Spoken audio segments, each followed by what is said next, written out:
ಮಂತ್ರಿ ಆಗ್ಬೇಕು ಅಂದ್ರೆ ಹಣ ಕೊಡ್ಬೇಕು ಅನ್ನೋದು ಜಗಜ್ಜಾಹಿರಾತ. ಯಾಕಂದ್ರೆ ಮುಖ್ಯಮಂತ್ರಿ ಆದ ತಕ್ಷಣ ಇಮಿಡಿಯೇಟ್ ಒಂದು ವಾರದಲ್ಲಿ ಮಂತ್ರಿಮಂಡಲ ಮಾಡ್ತೀನಿ ಅಂತ ಡಿ ಕೆ ಶಿವಕುಮಾರ್ ಹೇಳಿದ್ರು. 2 ತಿಂಗಳಾದ್ರೂ ಮಾಡ್ಲಿಲ್ಲ. ಈಗ ನಾನು ಕೂಡ ಮೊನ್ನೆ ಮಾಧ್ಯಮದಲ್ಲಿ ನಾನು ಕೂಡ ಹೇಳಿದೆ, ಇದು ಪೇಮೆಂಟ್ ತಗೊಂಡ್ ಮಾಡಿರುವಂತ ಕ್ಯಾಬಿನೆಟ್, ಇದು ಭ್ರಷ್ಟಾಚಾರಿಗಳನ್ನೆಲ್ಲ ಮತ್ತೆ ತಗೊಂಡಿದ್ದಾರೆ. ನಾಗೇಂದ್ರನ್ ಮೇಲೆ ಇನ್ನೂ ಕೇಸ್ ಇದೆ, ಅದು ತಗೊಂಡಿದ್ದಾರೆ. ಇವೆಲ್ಲವನ್ನ ಹೇಳಿದ್ದೆ. ಆಗ ಕಾಂಗ್ರೆಸ್ ಅವರು ಸಾಕ್ಷಿ ಕೊಡಿ ಅಂತ ನಮ್ಮನ್ನ ಕೇಳ್ತಾ ಇದ್ದಾರೆ.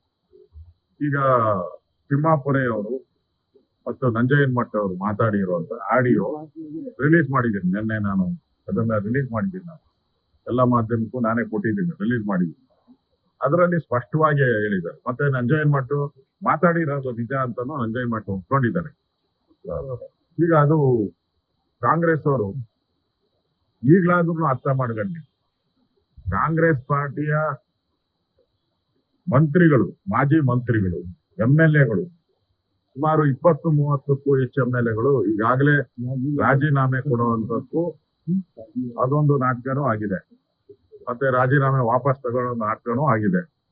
ಮತ್ತೆ ಮುಖ್ಯಮಂತ್ರಿ ಸುರ್ಜೇವಾಲಾ ಯಾವ ಪರಿಸ್ಥಿತಿ ಕಾಂಗ್ರೆಸ್ಗೆ ಯಾವ ಹೀನಾಯ ಪರಿಸ್ಥಿತಿ ಬಂದ್ಬಿಟ್ಟಿದೆ ಅಂದ್ರೆ, MLAಗಳು ಹುಡ್ಕೊಂಡು ಮುಖ್ಯಮಂತ್ರಿನ ಸುರ್ಜೇವಾಲಾನ ಭೇಟಿ ಮಾಡಕ್ಕೆ ಡೆಲ್ಲಿಗೆ ಹೋಗ್ಬೇಕಾಯ್ತು. ಮುಖ್ಯಮಂತ್ರಿ ಮನೆಗೆ ಅದು ಬಿಟ್ಬಿಟ್ಟು ಇವರೇ ಎಲ್ಲರ ಮನೆ ಹೋಗಿ ಅವರ ಪಾದ ತೊಳಿತಾ ಇದ್ದಾರೆ, MLAಗಳ ಪಾದಗಳನ್ನ ತೊಳಿತಾ ಇದ್ದಾರೆ. ಇದಕ್ಕಿಂತ ನಾಚಿಗೇಡಿನ ಕೆಲಸ ಏನೂ ಇಲ್ಲ.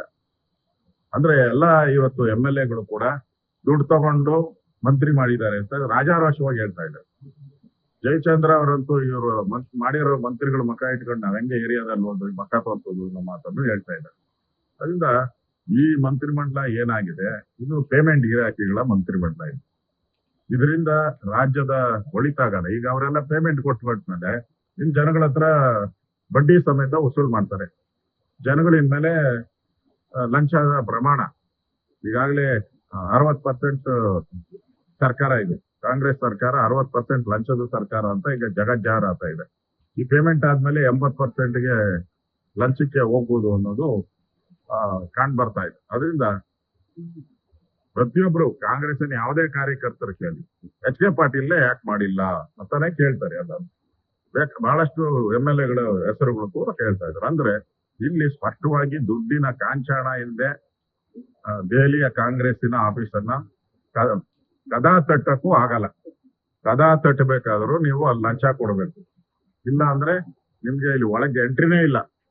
ಮಾತುಕತೆ ಆಮೇಲೆ ಆ ಪರಿಸ್ಥಿತಿ ಇರುವಂತದ್ದು. ಇವತ್ತು ಒಂದು ಕರ್ನಾಟಕದಲ್ಲಿರುವ ಕಾಂಗ್ರೆಸ್ಸಿನ ಸರ್ಕಾರ ಒಂದು ಭ್ರಷ್ಟ ಸರ್ಕಾರ ಅನ್ನೋದು ಜಗಜ್ಜಾಹಿರಾತ. ಕರ್ನಾಟಕ ನ್ಯೂಸ್ ಬೀಟ್ ಫಾಲೋ ಮಾಡಿ, ಸಬ್ಸ್ಕ್ರೈಬ್ ಮಾಡಿ.